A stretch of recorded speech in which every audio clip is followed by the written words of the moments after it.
Good morning વિદ્યાર્થી મિત્રો, રસાયણ વિજ્ઞાનમાં તમારું સ્વાગત છે। આજે આપણે સમૃદ્ધ સંકલ્પ રચનાઓ એટલે કે ક્લોઝ પેક સ્ટ્રક્ચર, જે સોલિડ ઘન પદાર્થ હોય છે એ સોલિડ ઘન પદાર્થ આ રીતે ત્રિપરિમાણીય હોય છે। એની અંદર એક પરિમાણ, દ્વિપરિમાણ અને ત્રિપરિમાણની અંદર આ ઘનની ગોઠવણી કઈ રીતે થતી હોય છે એ ઘનની ગોઠવણી સમજીએ તો આ 3 ડાયમેન્શનલ ઓબ્જેક્ટ છે એટલે કે 3D છે। એક પરિમાણમાં અંદર ઘટક કણોની ગોઠવણી, દ્વિપરિમાણમાં ઘટક કણોની ગોઠવણી અને ત્રિપરિમાણમાં ઘટક કણોની ગોઠવણી કઈ રીતે થશે અને એનો સવર્ગાંક કેટલો હોય એવા MCQ ની અંદર મહત્વના પ્રશ્નો માટે સમજીએ તો સૌપ્રથમ એક પરિમાણની અંદર એક પરિમાણની અંદર ક્લોઝ પેકિંગ રચના સમજીએ, સંકુલ સંરચના સમજીએ તો કોઈ એક ગોળો એની બાજુમાં બીજું ત્રીજું એક જ પરિમાણ એટલે કે માત્ર એક જ x અક્ષની વાત કરીએ તો આ પ્રમાણે એક પરિમાણની અંદર ઘટક પરમાણુની ગોઠવણી કરી શકાય।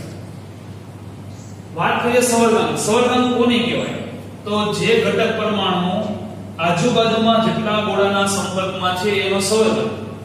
અહીં આ જે ઘટક પરમાણુ છે એ બે ગોળાના સંપર્કમાં છે એટલા માટે એક પરિમાણમાં સમૃદ્ધ સંરચનાની અંદર અથવા ક્લોઝ પેક રચનાની અંદર એનો સવર્ગાંક 2 છે। Coordination number 2।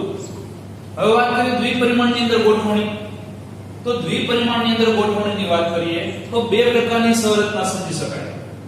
આ બે પ્રકારની સંરચના થઈ, એક એના જેવી સંરચના, એની ઉપર એક પ્રકારની ગોઠવણી, પહેલી થોડી ડિફરન્ટ એટલે કે અલગ છે, બે ગોળાની વચ્ચેની જગ્યા છે એ થી ગોળાઓની ગોઠવણી કરી। તો પહેલી ગોળાની ગોઠવણીની સમજીએ તો આ દ્વિપરિમાણ એટલે કે x અક્ષ અને y અક્ષ, બે પરિમાણમાં આ રીતથી ગોળાઓ એટલે કે ઘટક પરમાણુને ગોઠવણી કરીએ તો x અક્ષ અને y અક્ષની અંદર આ રીતથી બે પરમાણુની ગોઠવણી કરવામાં આવે તો આ પહેલી એક આડી હરોળ એને હું એ પ્રકારની હરોળ કહું તો એના જેવી જ બીજી હરોળ છે એટલે એ પણ એક પ્રકારની થશે, એના જેવી જ ત્રીજી છે એટલે એ પણ એ પ્રકારની, એટલે આવા પ્રકારની સંરચનાને એ પ્રકારની સંરચના તરીકે ઓળખી શકાય। એ પ્રકારની પેકિંગ રચના। આ એ પ્રકારની પેકિંગ રચનાની અંદર કોઈ પણ ગોળો એ બીજા 1 2 3 અને 4 ગોળાના સંપર્કમાં હોવાને કારણે દ્વિપરિમાણની અંદર આવા પ્રકારની સંરચનાનો સવર્ગાંક 4 થશે। મહત્વનો સવર્ગાંક 4 થશે। હવે આને ગોળાઓને જોડવામાં આવે તો એક ચોરસની રચના થાય છે અને એટલા માટે આવા પ્રકારની સંરચનાને ચોરસ ક્લોઝ પેક રચના તરીકે, સ્ક્વેર ક્લોઝ પેકિંગ, ચોરસ ક્લોઝ પેક રચના તરીકે ઓળખી શકાય। બીજા પ્રકારની વાત કરીએ તો કે આ પહેલું એક પરિમાણમાં ગોઠવણી, એની ઉપર બીજા ગોળાની ગોઠવણી કરવામાં આવે તો જે બે ગોળાઓ છે બે ગોળાની વચ્ચે બીજા ગોળાને ગોઠવવામાં આવે છે। ફરી પાછી એની ઉપરની ત્રીજું લેયર એ પહેલા જેવું, એટલે આ સ્તરને હું જો એ પ્રકારનું સ્તર કહું તો એની ઉપરનું જે બીજું સ્તર છે એના જેવું નથી એટલા માટે એને હું બી કહું। અને આવા પ્રકારની સંરચનાને એબી પ્રકારની સંરચના તરીકે ઓળખી શકાય। જેમ કે આ એ પ્રકારનું સ્તર, બીજું સ્તર એ અલગ પડે છે એટલે એને બી પ્રકારનું સ્તર, એટલે આવા પ્રકારની સંરચનાને એબી પ્રકારના અથવા એબી પ્રકારની સંરચના સમજી શકાય। આ જે એબી પ્રકારની સંરચના હોય છે એની અંદર સવર્ગાંક સમજવા માટે આમાંનો કોઈ પણ એક ગોળો, ધારો કે આ રેડ ગોળો એ આપણે પસંદ કરીએ તો આ ગોળો કેટલા ગોળાના સંપર્કમાં છે તો 1 2 3 4 5 અને 6 એની પ્રતિ બાજુ 6 ગોળાઓ છેના સંપર્કમાં હોવાને કારણે તેમનો સવર્ગાંક 6 લખી શકાય। આ 6 ગોળાઓને કોઓર્ડિનેશન નંબર 6 એટલે કે સવર્ગાંક 6 જોડવામાં આવે તો એક હેક્સાગોનલ એટલે કે ષષ્ઠકોણીય રચના બને છે અને એટલા માટે એને ષષ્ઠકોણીય ક્લોઝ પેક રચના તરીકે ઓળખી શકાય। આ દ્વિપરિમાણીયની ચોરસ ક્લોઝ પેક આની આગળ વાળી અને આ જોઈએ આ સ્ક્વેર ક્લોઝ પેકિંગ રચના અને પેલી હેક્સાગોનલ ક્લોઝ પેક રચના એ દ્વિપરિમાણની અંદર આ પ્રકારની ગોઠવણી સમજી શકાય। એનાથી આગળ હવે આપણે વાત કરીએ એની ઉપર ત્રિપરિમાણીય, એટલે આ x y અને એની ઉપર હવે ગોળાઓની ગોઠવણી કરતા જઈએ તો આની અંદર ત્રિપરિમાણીય ગોળાની ગોઠવણી અને એની બાજુમાં ત્રિપરિમાણીય ગોળાની ગોઠવણી કઈ રીતે થશે એ સમજીએ. તો પેલા જે ગોળાની વચ્ચે જે જગ્યા હશે એની ચર્ચા કરીએ. તો અહીંયા તમે જોઈ શકો કે ત્રણ ગોળાના સંપર્કમાં જે આવે છે એ જે છિદ્ર રચાય છે એ વોઇડ અથવા આંતરાલીય છિદ્ર તરીકે ઓળખી શકાય. આ બંને છિદ્રો જે છે એ ટોટલ 1 2 અને 3 ગોળાથી રચાતા છિદ્રો દર્શાવેલા છે. પ્રત્યેક છિદ્ર એ ત્રણ ગોળાના સંપર્કમાં છે. ત્રણ ગોળાથી રચાતું છિદ્ર E B C B C એ પ્રકારે, એટલે કે જે નીચે તરફ બે ગોળાઓ અને ઉપર એક તરફ એક ગોળો, એને એનું છિદ્રને હું B નામ આપું તો એના કરતા ઊંધું ઉપર બે ગોળા અને નીચે એક ગોળો હશે, તમે જોઈ શકો તો એ છિદ્રનું નામ આપણે C તરીકે આ છિદ્રની રચના થઈ છે. આગળ આપણે ત્રિપરિમાણીય ગોઠવણી અંદર છિદ્ર મહત્વનું છે એટલા માટે. હવે વાત કરીએ આ હેક્સાગોનલ ક્લોઝ પેકની અને સ્ક્વેર ક્લોઝ પેક રચનાની અંદર ત્રિપરિમાણીય ગોળાની ગોઠવણી. 3 ડાયમેન્શનલ હકીકતમાં જે કઈ ઘન પદાર્થ છે એ લોંગ ઓર્ડર એટલે કે લાંબા ગાળાની અંદર ત્રિપરિમાણીય ગોઠવણી આ પ્રકારે હોય છે. તો પહેલું જે ચોરસ ક્લોઝ પેકિંગ રચના હતી એ ચોરસ ક્લોઝ પેકની ત્રિપરિમાણીય ગોઠવણી કરવામાં આવે. પહેલા આપણે વાત કરી હતી કે એક અણુમાં આ જે ગોઠવણી છે સ્ક્વેર વાળી, એની ઉપરથી ત્રિપરિમાણીય આ 2D છે, એની ઉપર જ્યારે 3D ની ગોઠવણી કરવામાં આવે તો હવે પહેલા આની સંરચનાની વાત કરશું કે એની ઉપર આ એક પરિમાણ, એની ઉપર આ એટલે આ 2D છે આખે બોલી. આને હવે આમ આડું કરીએ અને એની ઉપર સેમ એના જેવા સ્તરની ગોઠવવામાં આવે તો આ થઈ ત્રિપરિમાણીય ગોઠવણી. આ ત્રિપરિમાણીય ગોઠવણીના કોઈ પણ ખૂણા ઉપરના 8 ગોળાઓને જો એક બાજુ લેવામાં આવે, આ 3 ડાયમેન્શનલ કઈ રીતે જે સમજાવે છે x y અને z અક્ષને આધારે 3 ડાયમેન્શનલ. ફરીથી સમજીએ, ત્રણ જે આપણે એક પરિમાણીય, એમાંથી દ્વિપરિમાણીય અને એમાંથી ત્રિપરિમાણીય ગોળાની અંદર પહેલું જે સ્તર છે, હવે હું હરોળ લખેલો સ્તર એ પ્રકારની સેમ એના જેવી બીજી પણ એ પ્રકારની હોવાને કારણે આ પ્રકારની સંરચનાને એ પ્રકારની સંરચના એ પ્રકારની ચોરસ સંરચના તરીકે ઓળખી શકાય. એમાંના 8 ગોળાઓ ને તમે વ્યવસ્થિત જોવો તો પ્રત્યેક એકમ કોષના 8 ખૂણા ઉપર ગોળા ગોઠવાયેલા છે. આવા પ્રકારની સંરચના આદિ એટલે કે પ્રિમિટિવ ક્યુબિક યુનિટ સેલની અંદર જોવા મળશે. 2D માંથી 3D ની અંદર આ પ્રકારની સંરચનામાં 2D માંથી 3D માં જ્યારે સંરચના થશે ત્યારે સિમ્પલ એટલે કે આદિમ સંરચના જોવા મળે છે. નેક્સ્ટ વાત કરીએ હેક્સાગોનલ. દ્વિપરિમાણની અંદર જે હેક્સાગોનલ હતું એ હેક્સાગોનલ માંથી ત્રિપરિમાણીય ગોઠવણી કરવામાં આવે. અહીં તમે જોઈ શકો કે આને જોડવામાં આવે એટલે હેક્સાગોનલ એની ઉપર ત્રિપરિમાણીય ગોઠવણી. આ જે છિદ્રો જે છે એ છિદ્રોને ઢાંકતી રચના અને આડું કરીએ અને એની ઉપર જે ત્રણ છિદ્રો છે એની ઉપર ઢાંકતી રચના તમે જોઈ શકો કે પહેલા સ્તરમાં જે B અને C પ્રકારના બે છિદ્રો બનતા હતા એ છિદ્રને ઢાંકતી રચના, જેમાં C પ્રકારનું છિદ્ર છે એ હજી ખુલ્લું છે, જ્યારે B પ્રકારના છિદ્ર ઉપર એ ગોળાઓને ગોઠવવામાં આવ્યા. આ થઈ એક સ્તર ઉપર બીજા સ્તરની ગોઠવણી. બંને સ્તર એક સમાન નથી અને એટલા માટે પહેલા સ્તરને એ પ્રકારનું સ્તર કહેવામાં આવે તો બીજું સ્તર એના કરતા અલગ છે. એટલે કે આ AB પ્રકારના સ્તરની ગોઠવણી દ્વિપરિમાણની ઉપર પહેલા સ્તરની ગોઠવણી, જેને કારણે બે પ્રકારના છિદ્રો નિર્માણ પામે છે. એક પ્રકારના છિદ્રો કે જેને આપણે ઓક્ટાહેડ્રલ છિદ્ર તરીકે ઓળખવામાં આવે છે અને બીજા પ્રકારનું છિદ્ર કે જેને આપણે ટેટ્રાહેડ્રલ O અને O for ઓક્ટાહેડ્રલ અને T for ટેટ્રાહેડ્રલ. ઓક્ટાહેડ્રલ એટલે અષ્ટફલકીય અને T એટલે ટેટ્રાહેડ્રલ એટલે કે સમચતુષ્ફલકીય છિદ્રો. આ અષ્ટફલકીય અને સમચતુષ્ફલકીય છિદ્ર એ કઈ રીતે રચાશે તો કે અષ્ટફલકીય અને સમચતુષ્ફલકીય છિદ્ર. અષ્ટફલકીય છિદ્ર એ 6 ગોળાઓ દ્વારા રચાશે અને સમચતુષ્ફલકીય જે છિદ્ર જે છે એ 4 ગોળાઓ દ્વારા રચાશે. એના આકારને આધારે એની સંરચના કરવામાં આવી છે. અષ્ટફલકીય જે છિદ્ર છે એની અંદર અને સમચતુષ્ફલકીય છિદ્ર એ બંનેની સંખ્યા આપણે દાખલા ગણવા માટે ખૂબ જ ઉપયોગી થશે. જોઈએ તો આમાં આગળ પ્લે ઓનલી આ એ પ્રકારની સંરચના, એની ઉપર જે બીજું સ્તર છે અલગ છે એટલે કે બી પ્રકારની સંરચના. આ રીતે છિદ્રો જે છે એ બે અલગ પ્રકારના છિદ્રો રચાય છે.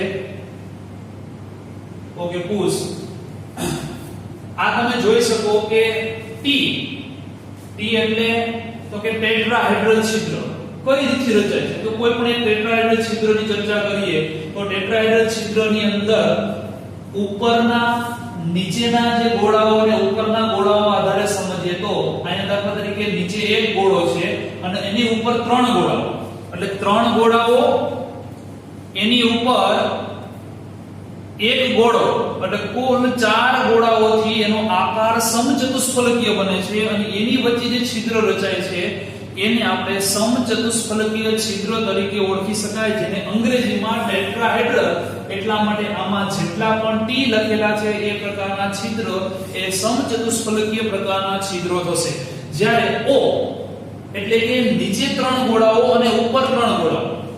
દાખલા તરીકે નીચે તમારી તરફના 2 ગોળા અને પાછળનો એક ગોળો અને ઉપરથી તમારી તરફનો એક અને પાછળ 2 ગોળાઓ. આ રીતથી જ્યારે 6 ગોળાઓનું જોડાણ થશે ત્યારે એ પ્રકારનો આકાર અષ્ટફલકીય આકાર બને છે અને એ અષ્ટફલકીય આકારની વચ્ચે જે છિદ્રનું નિર્માણ પામે છે એને આપણે અષ્ટફલકીય છિદ્ર તરીકે ઓળખી શકીએ છીએ. જોઈએ આમાં સમચતુષ્ફલકીય અને અષ્ટફલકીય છિદ્રો જે આપેલા છે એ તો આ રીતે એની સંરચના થઈ શકે. અષ્ટફલકીય છિદ્ર અને સમચતુષ્ફલકીય છિદ્રની રચનાની વાત કરી.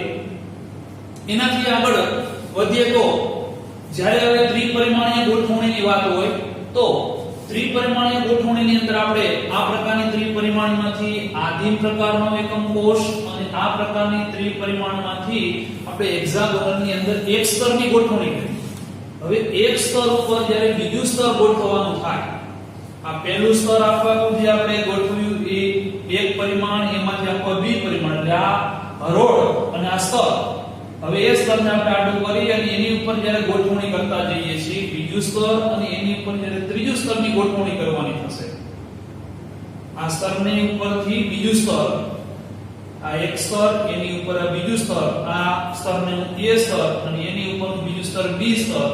એને આધારે જે છિદ્રો નિર્માણ પામ્યા છે એ છિદ્રો એ અષ્ટફલકીય અને સમચતુષ્ફલકીય છિદ્રો એની સંખ્યા આપણા માટે ખૂબ જ મહત્વની હોય છે. મહત્વની એટલે એમ કહી શકાય કે જો કુલ ઘટકની સંખ્યા n હોય, કુલ ઘટકની સંખ્યા n હોય તો અષ્ટફલકીય એટલે કે ઓ છિદ્રોની સંખ્યા n હોય છે અને ટી છિદ્રોની સંખ્યા એના કરતા બમણી એટલે કે 2n હોય છે. અષ્ટફલકીય અને સમચતુષ્ફલકીય છિદ્રની સંખ્યા આ રીતે નક્કી કરી શકાય. હવે એના પછી જ્યારે દ્વિસ્તર ઉપર જ્યારે ત્રીજા સ્તરની ગોઠવણી એની વાત કરીએ તો બે સ્તર જે હતા એ સ્તર એટલે કે પહેલું સ્તર એ પ્રકારનું સ્તર, એની ઉપર બીજું સ્તર જે બી પ્રકારનું સ્તર હતું, એ ઉપર બીજું સ્તર બી પ્રકારનું, એ બંને સ્તર ઉપર જ્યારે ત્રીજું સ્તર સી પ્રકારનું સ્તર મૂકવામાં આવે અથવા તો એ પ્રકારનું, તમે જોઈ શકો કે અહીંયા બંને સ્તર સમાન સ્તર છે. આ પહેલા સ્તરનું એ સ્તર કહો કારણ કે બે ગોળા તમારી સામે છે, સેમ ત્રીજું સ્તર પણ એના જેવું જ છે એટલે આ થયું એબી પ્રકારની સંરચના. અહીંયા બે ગોળા તમારી સામે જ્યારે ઉપર એક જ ગોળો છે એટલે આ પ્રકારની સંરચના એ બી અને સી એટલે એબીસી પ્રકારની સંરચના થઈ. મધ્યસ્થ ગોળો છે કુલ 6 ગોળાના એની ફરતી બાજુના 6 ગોળા, ઉપરના 3 ગોળા અને નીચેના 3 ગોળા એટલે કુલ 6 ગોળાના સંપર્કમાં હોવાને કારણે એમ કહી શકીએ કે આ 6 ગોળાથી એની સાથેના 6 ગોળા, ઉપરના અને નીચેના ટોટલ 6 એટલે 12 ગોળા એટલે સવર્ગાંક એમનો 12 થશે. જે આપણે વિડિયો જોયો એનો થોડો ખાસ કરીને એમસીક્યુ માટે ઉપયોગી એવું એક પરિમાણની અંદર જે ગોળાઓની ગોઠવણી હશે એ આ પ્રમાણે ગોળાઓ ગોઠવાયેલા હશે. તમે જોઈ શકો કે એક ગોળો જે છે એ ગોળાના સંપર્કમાં બે પરમાણુ હોવાને કારણે એક પરિમાણમાં સંરચનાનો સવર્ગાંક 2 થશે.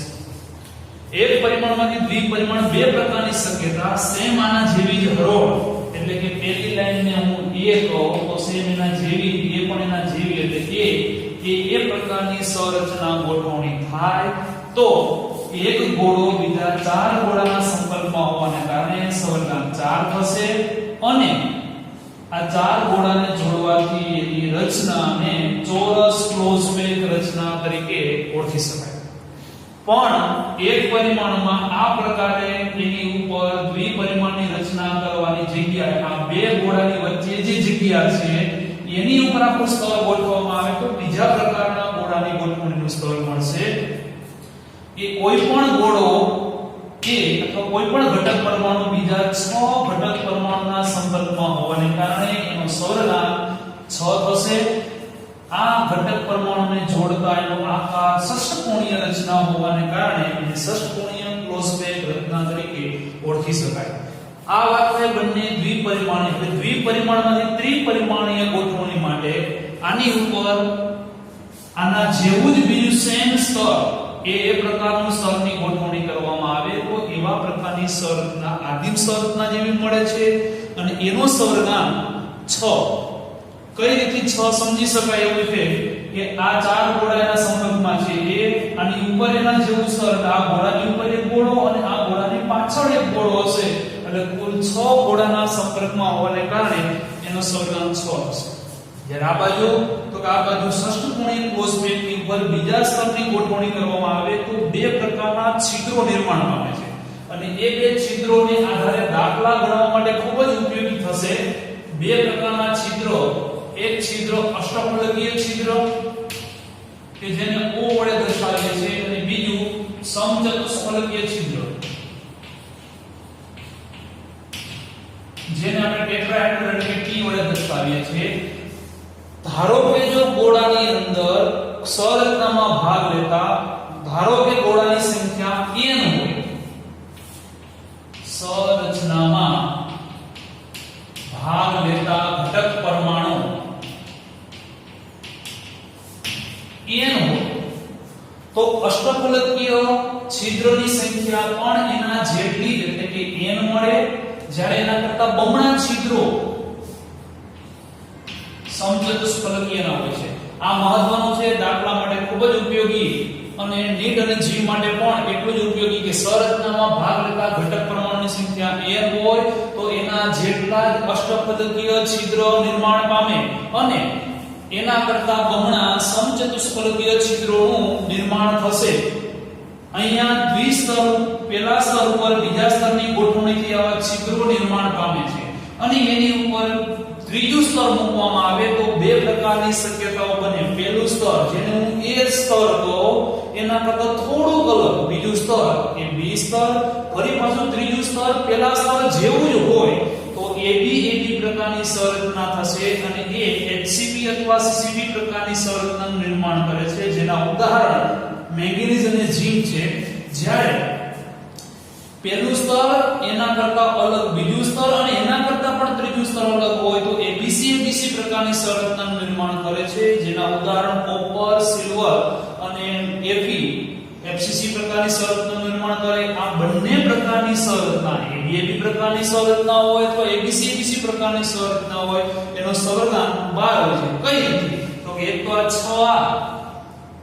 આ ગોળાના સંપર્કમાં 6 ગોળા એની ઉપરના સ્તરના 3 ગોળા અને પાછળના સ્તરના 3 ગોળા સંપર્કમાં હોય છે એટલે 6 + 3 + 3 એટલે 6 9 અને 12 એટલે જેનો સવર્ગાંક બંને પ્રકારની સંરચનાનો સવર્ગાંક 12 હોય છે. ત્યાર પછી અગત્યનો પ્રશ્ન સંકુલ ક્ષમતા પેકિંગ એફિશિયન્સી. કોઈ પણ એકમ કોષની અંદર કેટલા પરમાણુ રોકાયેલા હોય એનું પેકિંગ કઈ રીતે થતું હશે એના માટે સંકુલ ક્ષમતા એટલે પી પેકિંગ એફિશિયન્સી જેનું સૂત્ર છે પરસેન્ટેજ માં મેળવવાનું છે એટલે આપણે 100% વડે ગુણાકાર કરશું. અહીં લખી શકીએ એકમ કોષમાં ગોળા વડે રોકાયેલ કદ એના છેદમાં એકમ કોષનું કુલ કદ. ગોળા વડે રોકાયેલું કદ અને એકમ કોષનું કુલ કદ એને ગુણ્યા 100% વડે ગુણાકાર કરવામાં આવે તો સંકલન ક્ષમતા મેળવી શકાય. મહત્વનો પ્રશ્ન 3 માર્ક્સ ની અંદર ઘણી બધી વખત પ્રશ્ન પૂછાયેલો છે. HCP અથવા CCP પ્રકારની રચનામાં સંકલન ક્ષમતા સમજાવો. તો એના માટે સૌપ્રથમ આપણે આકૃતિ દોરવી પડશે. આકૃતિની અંદર આ પ્રકારે આકૃતિ દર્શાવી શકાય.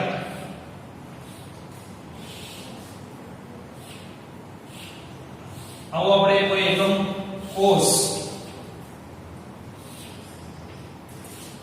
લઈએ. આ એકમ કોષ અહીંયા CCP એટલે કે FCC પ્રકારની સંરચના છે. HCP પ્રકારની સંરચના એટલે કે એની ફલક ઉપર બાજુ ઉપર એક ગોળો હશે. આ ખૂણા ઉપર દરેક ખૂણા ઉપર તો ગોળાઓ હશે. એ દરેક ગોળાઓને આપણે ધ્યાનમાં ન લેતા માત્ર ને માત્ર 3 ગોળાઓ જ ધ્યાનમાં લઈએ. A B C D E F G અને H આ આખો આપણે એકમ કોષ ધાર્યો છે. સૌપ્રથમ A અને C ને જોડીએ તો આ એક ત્રિકોણ બને છે. ત્રિકોણ A B અને C. A B અને C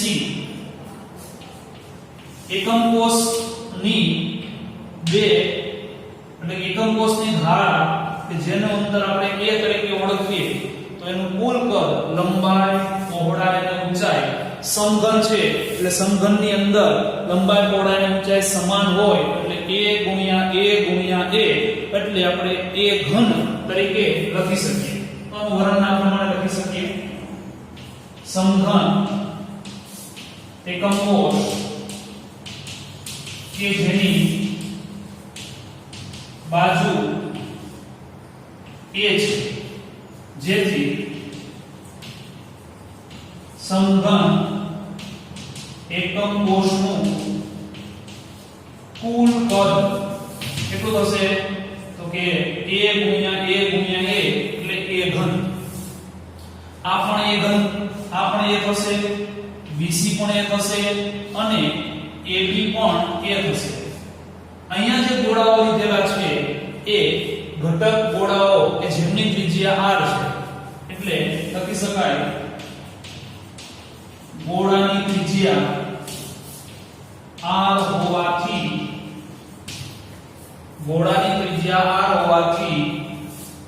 ગોળાનું કદ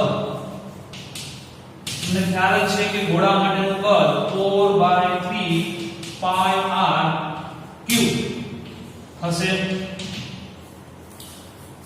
A અને r વચ્ચેનો સંબંધ સમજીએ તો અહીંથી અહીં સુધીની ત્રિજ્યા r, અહીંયા સંપૂર્ણ ગોળો છે એટલે r r એટલે 2r અને અહીંથી સુધીનું અંતર r એટલે આકૃતિની અંદર AC બરાબર r 2r r એટલે 4r થશે. ત્રિકોણ ABC માં પાયથાગોરસનો પ્રમેય લાગુ પાડીએ તો AC² is equal to AB² plus BC². AB નું મૂલ્ય છે A² BC નું મૂલ્ય પણ છે A² એટલે આ થશે 2A². કોના બરાબર તો કે AC² બરાબર therefore AC is equal to √2a. પરંતુ AC બરાબર તો કે પરંતુ AC બરાબર લખી શકાય કે r 2r r r plus 2r plus r is equal to 4r. કિંમત મૂકીએ તો 4r is equal to √2a. a ને સૂત્રનો કરતા બનાવીએ તો a બરાબર કિંમત મળે છે 4r upon √2. સાદું રૂપ આપીએ તો કે આ પાસે 2 ગુણ્યા 2 r upon √2. હજી સાદું રૂપ આપીએ તો આ થશે √2 ગુણ્યા √2. એક √2 કેન્સલ થશે એટલે a અને r વચ્ચેનો સંબંધ ઘણી બધી વખત MCQ માં પણ ઉપયોગી બને. a is equal to 2√2r. આને આધારે તો કે આને આધારે આપણે એકમ કોષનું કુલ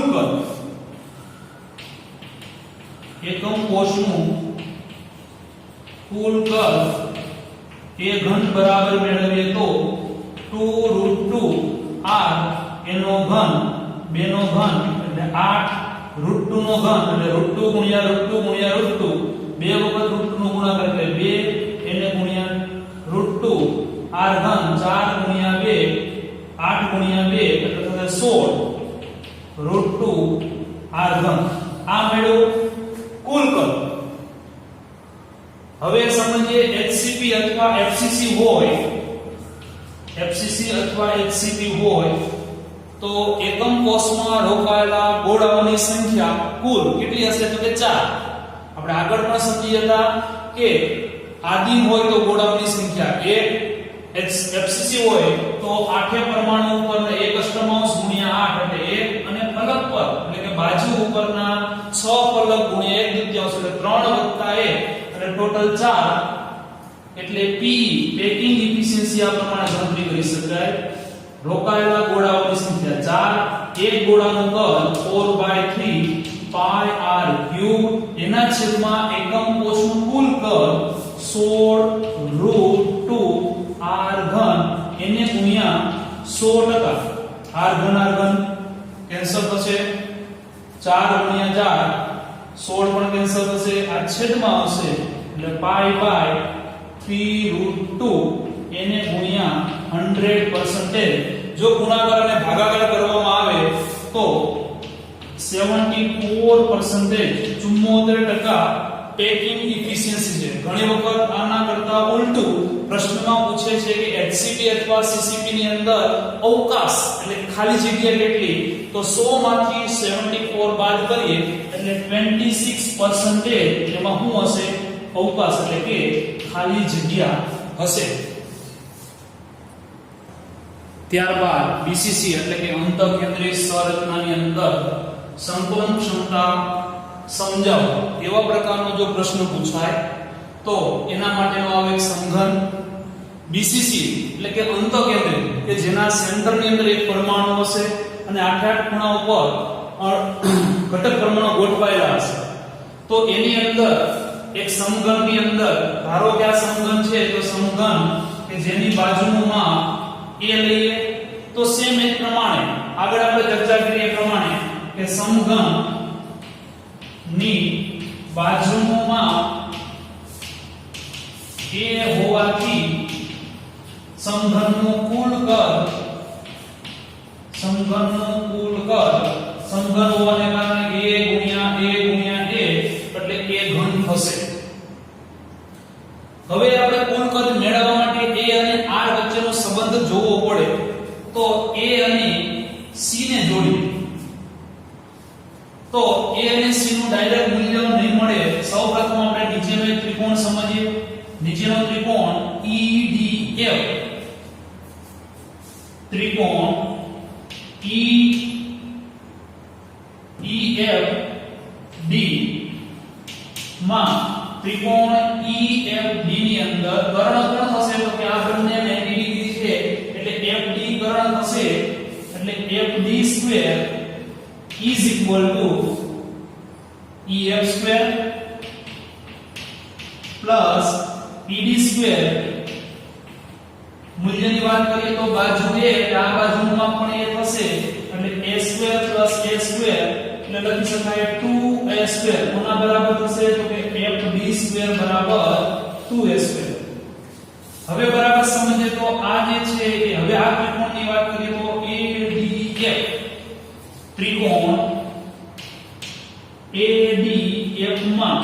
કર્ણ કોણ? તો કે આ હવે લંબ છે એટલે એની સામેની બાજુ એટલે AF કર્ણ થશે. ત્યાં પાયથાગોરસનો ફોર્મ્યુલા લાગુ પાડીએ તો AF² is equal to FD² plus AD². FD² આપણે ઉપર મેળવ્યા છે એ પ્રમાણે 2A² આનું મૂલ્ય તો કે આનું મૂલ્ય બાજુ છે એટલે આપણે A² પ્રમાણે લખી શકીએ એટલે ટોટલ થશે 3A². AF² is equal to શું થશે 3A². તેથી AF બરાબર √3A. પરંતુ AF એટલે કેટલા? તો પરંતુ AF બરાબર સમજીએ તો આ ગોળાની ત્રિજ્યા r, આ ગોળાની ત્રિજ્યા એટલે કે r અને અહીંથી સુધીનો ભાગ એટલે r અને આ ગોળાની ત્રિજ્યા એટલે r એટલે a થી f સુધીનું કુલ અંતર ગોળાની ત્રિજ્યાને અંદર r + 2r + r લખી શકાય 4r. કોના બરાબર થશે? તો કે AF બરાબર આ બંને સમીકરણો પરથી સ્પષ્ટ છે કે 4r is equal to √3a. therefore a is equal to આ પરિમાણ પણ આગળ આપણે ચર્ચા કરી એ પ્રમાણે ખૂબ જ ઉપયોગી પરિમાણ થશે. a બરાબર 4r/√3. a નું મૂલ્ય મને r ની સાથેનો મૂલ્ય મળ્યું છે. હવે તો કે એની ઉપરથી સમઘનનું કુલ કદ તો કે સમઘનનું કુલ કદ a ઘન એટલે એની કિંમત મૂકે તો 4/√3 r એનો ઘન એટલે આ થશે 4 નો ઘન એટલે 64. 4 × 4 × 4 એટલે 64 છેદમાં 3√3 એને ગુણ્યા r ઘન. આ મળ્યું સમઘનનું કુલ કદ. પેકિંગ એફિશિયન્સી ની અંદર કુલ કદ મળી ગયું. એકમ કોષની અંદર રોકાયેલા ગોળાઓનું કદ અહીં કોણ છે? તો કે અંતઃકેન્દ્રિત. અંતઃકેન્દ્રિત એટલે BCC. આપણે જાણીએ છીએ પ્રમાણે કે BCC માં રોકાયેલા પરમાણુની સંખ્યા અથવા ઘટક કણની સંખ્યા 2 છે. જેથી પેકિંગ એફિશિયન્સી PE સંવૃત ક્ષમતા એકમ કોષમાં રોકાયેલા ગોળાઓની સંખ્યા 2. એક ગોળા માટેનું કદ આપણે લખી શકીએ કે ગોળાનું કદ જેની ત્રિજ્યા r એટલે ગોળાનું કદ આગળ આપણે સમજ્યા પ્રમાણે 4/3 πr3 રોકાયેલા ગોળાનું 3 πr3 એના છેદમાં કુલ કદ 64 ના છેદમાં 3√3 r3 એને ગુણ્યા 100%. r3 cancel. 4 × 2 4 × 2 8 64 એક 3 ઉડી જશે. આ છેદનો છેદ કૌંસમાં જશે એટલે √3 π એના છેદમાં 8 એને ગુણ્યા 100%. આનો ગુણાકાર અને ભાગાકાર કરવામાં આવશે તો એની કિંમત મળે છે 68%. BCC ની અંદર પેકિંગ ક્ષમતા 68% છે. ખાલી અવકાશ 100 માંથી બાદ કરીએ તો 32% એ ખાલી અવકાશ સ્વરૂપે મળે છે. ઘણી વખત MCQ ની અંદર અવકાશવાળા પ્રશ્નો પણ પૂછાશે. સેમ એના જેવો ત્રીજો મહત્વનો પ્રશ્ન, સાદા અથવા આદિમમાં સંકલન ક્ષમતા સમજાવો. આદિમ પ્રકાર આપણે જાણીએ છીએ પ્રમાણે આદિમ એટલે કે એકમ કોષના 8 ખૂણા ઉપર ગોળાઓ ગોઠવાયેલા હોય એને સાદો અથવા આદિમ પ્રકારની સંરચના કહેવામાં આવે છે. ધારો કે આ સમઘનની બાજુનું માપ a હોય એટલે આપણે પહેલા તો a જ લખીએ છીએ. સમઘન ની બાજુનું માપ a હોવાથી સમઘનનું કદ લંબાઈ ગુણ્યા પહોળાઈ ગુણ્યા ઊંચાઈ a ગુણ્યા a બરાબર a ઘન થશે. ગોળાની ત્રિજ્યા બીજી બાજુ આપણે લખીએ છીએ ગોળાની ત્રિજ્યા r હોવાથી ગોળાનું કદ આપણે આગળ પણ ચર્ચા કરી પ્રમાણે 4/3 πr3 થશે। એ અને r વચ્ચેનો સંબંધ મેળવીએ, કારણ કે અંશની અંદર આપણે પદ r વાળું આવે, છેદની અંદર a વાળું પદ ચાલે નહીં, એટલે આપણે r સાથેનો સંબંધ દર વખતે મેળવીએ છીએ। આકૃતિ પરથી સ્પષ્ટ છે શું? તો કે આકૃતિ પરથી સ્પષ્ટ છે કે a is equal to 2r। કઈ રીતે? તો કે અહીંયા આની ત્રિજ્યા r, આની ત્રિજ્યા r, a બરાબર r વત્તા r એટલે કે 2r। a બરાબર 2r થશે, જેથી સમઘનનું પદ, આ પણ સંબંધ મહત્વનો છે, MCQ માટે અતિ ઉપયોગી, સમઘનનું પદ is equal to a ઘન એટલે કે 2r નો ઘન 2 નો ઘન 8r ઘન। P પેકિંગ એફિશિયન્સી ગણીએ તો પેકિંગ એફિશિયન્સી PE બરાબર એકમ કોષમાં રોકાયેલા ગોળાનું કદ એના છેદમાં એકમ કોષનું કુલ કદ ગુણ્યા 100%। આપણે જાણીએ છીએ પ્રમાણે આદિમ એટલે કે સાદો એકમ કોષ હોવાને કારણે 8 ગુણ્યા 1 અષ્ટમાંશ એટલે રોકાયેલા ગોળાની સંખ્યા 1 એને ગુણ્યા એનું કદ 4/3πr3 કુલ કદ 8r નો ઘન એને ગુણ્યા 100%।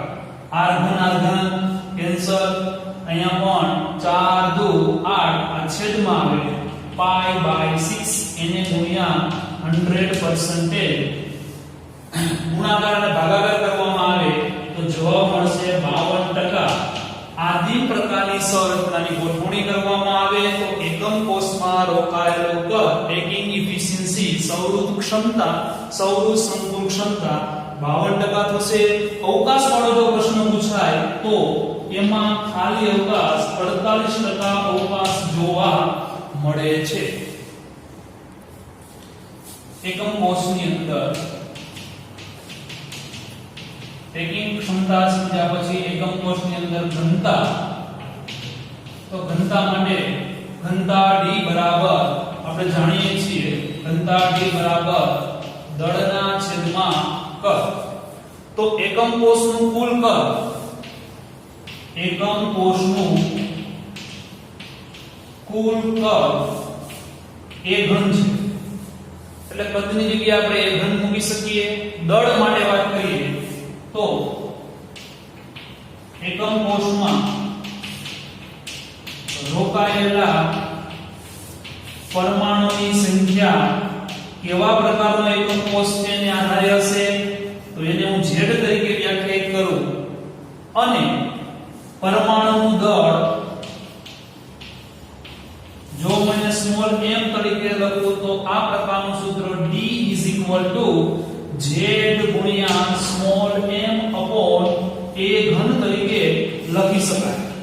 ઘણી વખત દળની જગ્યાએ મોલર દળ આપેલું હશે પરમાણુનું, ઘટક પરમાણુનું, તો જો ઘટક પરમાણુનું મોલર દળ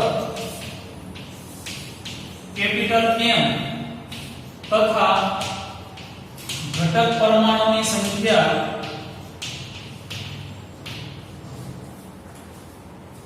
Avogadro number of n a હોય તો small m is equal to capital M upon n a। સેમ આ સૂત્રમાં એ જગ્યા પર કિંમત મૂકી તો d is equal to z capital M એ ઘન તો હતા m ના છેદમાં n a અંશનો છેદ એટલે કે છેદમાં n a। આ બેમાંથી કોઈ પણ સૂત્રની મદદથી આપણે ઘનતા મેળવી શકાય।